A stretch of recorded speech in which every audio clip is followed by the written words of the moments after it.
Salut à vous, mes seigneurs d'Internet. On continue notre série vidéo sur le jeu Hakurun, jeu par navigateur, stratégie, gestion. Et aujourd'hui, on va aborder un double sujet, le sujet de l'agriculture et de la population. Donc, ce qu'il faut bien comprendre, c'est que chaque habitant de votre pays consomme un de nourriture par tour.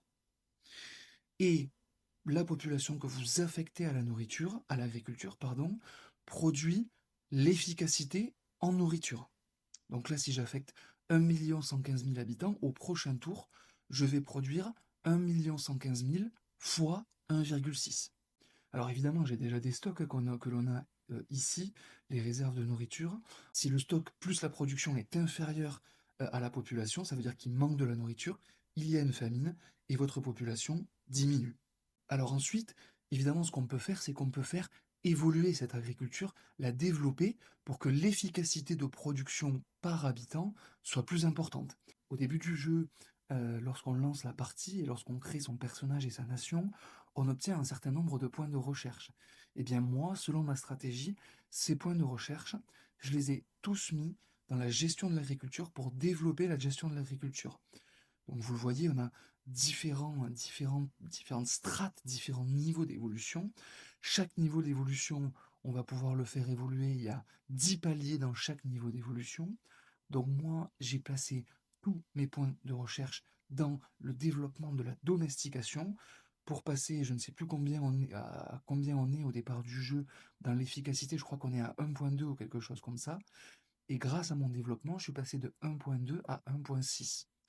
C'est que chacun de ces blocs dans lesquels il y a plusieurs strates ne développe pas exactement la même chose. J'ai parlé de l'efficacité, c'est-à-dire la quantité de nourriture produite par chaque habitant. Tous permettent de faire évoluer cette efficacité. Mais pas seulement. Pour le premier bloc, c'est le cas, c'est uniquement ça.